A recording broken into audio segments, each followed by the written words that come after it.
In 2021, people were quitting their jobs to play a video game, not streaming it, not competing professionally, just playing a mobile game called Axie Infinity for 6 to 8 hours a day because it was paying them more than their actual jobs. In the Philippines, entire families supported themselves on in-game earnings during the pandemic. Venture capital poured billions into play-to-earn gaming. Every major crypto project wanted a gaming arm. Then it collapsed. Not slowly, catastrophically. Players who were earning a monthly salary equivalent watched their in-game earnings drop to pennies within months. The token that funded the entire economy lost over 99% of its value. Millions of players who had bought in, some using their life savings to buy in-game assets, were left holding worthless tokens and unsellable NFTs. This video breaks down exactly how play-to-earn worked, why the math guaranteed its own collapse from day one, what specifically survived the wreckage, and whether blockchain gaming has any legitimate future, or whether it was always a Ponzi wearing a controller. Play-to-earn games gave players tokens or NFTs for playing, which could then be sold for real money. Axie Infinity was the model everyone copied. Players bought 3 Axie NFT creatures to start playing, often costing hundreds of dollars total.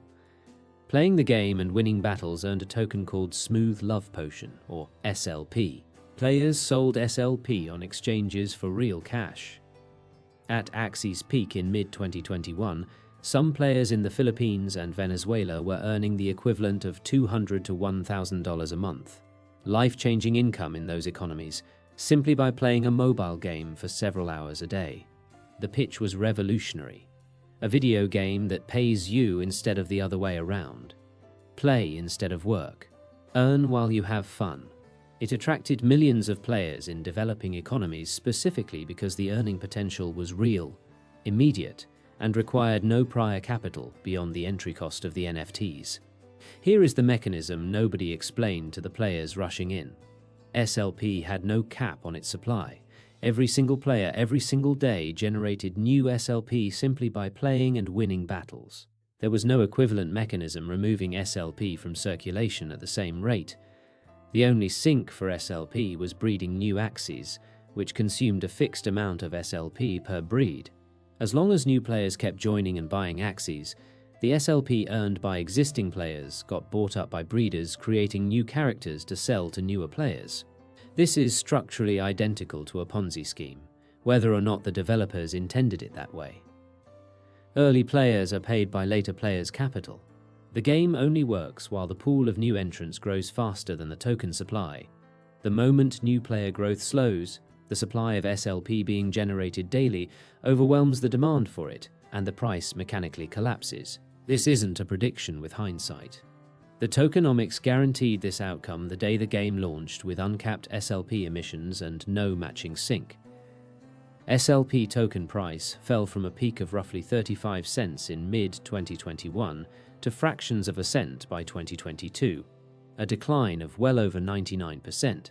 Axie Infinity's daily active players fell from a peak of nearly 2.8 million in late 2021 to under 300,000 within about a year, roughly a 90% drop. As player numbers fell, SLP earnings for remaining players collapsed even faster than the token price alone would suggest, because fewer new breeders meant less demand absorbing the SLP that active players were still generating. Players who had earned a livable income in 2021 found their daily earnings from the same hours of play worth a fraction of what they'd been worth a year earlier.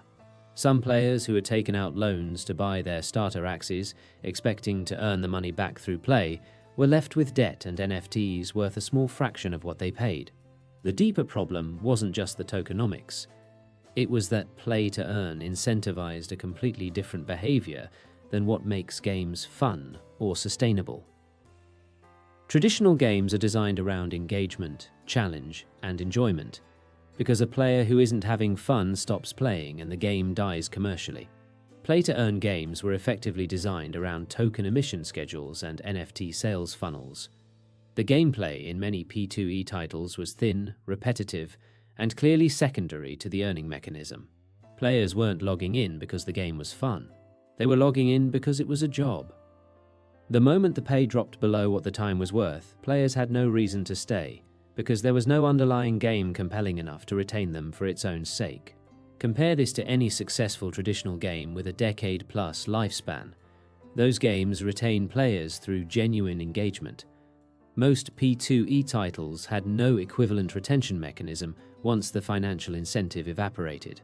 Billions of venture capital dollars flowed into blockchain gaming studios between 2021 and 2022, much of it chasing the Axie Infinity success story without understanding why it briefly worked or why it was destined to fail. Studios raised massive seed and Series A rounds on pitch decks promising the next Axie, often before building a functional game at all. This capital came with the same VC structural dynamics covered in earlier videos on this channel. VCs bought tokens at fractions of the price retail would eventually pay, with vesting schedules that let them exit as retail bought in. Many blockchain gaming projects never shipped a real playable game. They shipped a token, a roadmap, and marketing. When the 2022 crypto downturn hit, funding dried up almost overnight, and studios that had spent VC money on marketing rather than game development had nothing to show for it and no revenue to survive on. Estimates from gaming industry trackers suggest the overwhelming majority of blockchain games launched during this period, well above 90%, failed to sustain any meaningful player base within a year of launch. Play-to-earn games typically required players to own NFTs to participate meaningfully, whether characters, land, or equipment. This created a second speculative layer on top of the token economy. NFT prices for in-game assets often rose far faster than any reasonable connection to actual utility within the game, driven by the same speculative buying seen in the broader 2021 NFT boom. When the broader market turned, these NFT prices collapsed alongside the tokens, and unlike a liquid token, NFTs are illiquid by nature. A player holding an Axie or virtual land parcel worth a fraction of its purchase price often couldn't find a buyer at any price, because the entire pool of potential buyers had also lost confidence in the ecosystem simultaneously.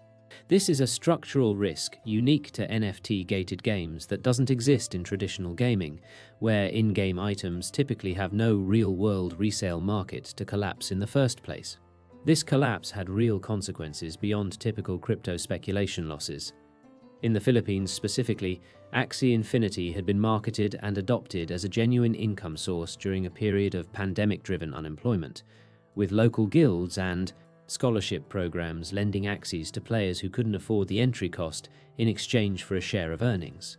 When earnings collapsed, people who had come to rely on this as primary or supplemental household income lost that income with no transition period. Some had left other jobs specifically to play full-time.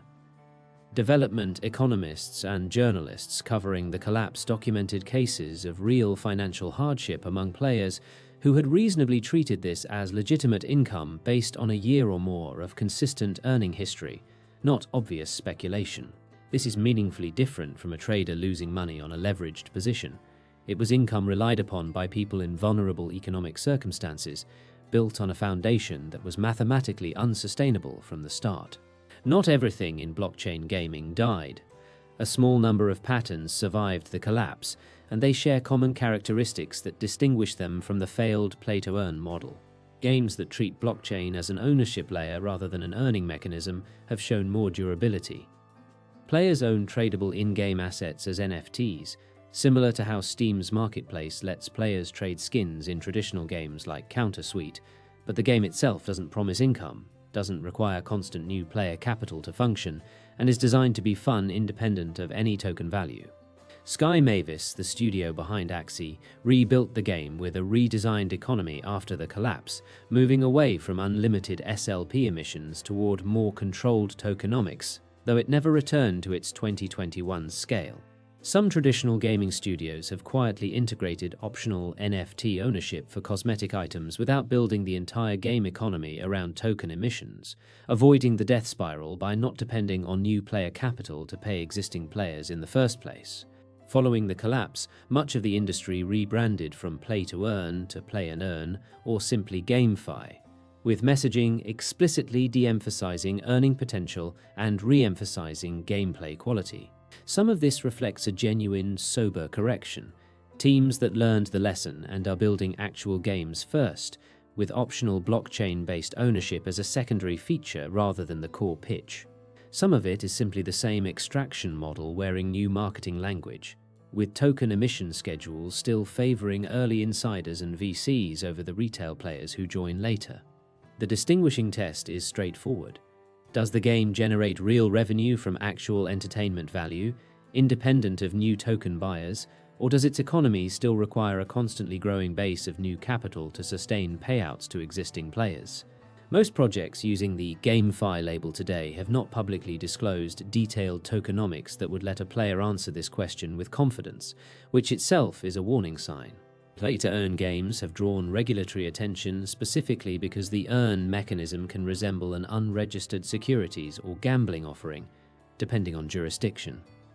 If a token's value depends primarily on the effort of a central development team rather than the player's own skill, and players are induced to spend money expecting profit from that effort, regulators in several jurisdictions have argued this can meet the legal definition of an investment contract, similar to arguments made against altcoin token sales generally.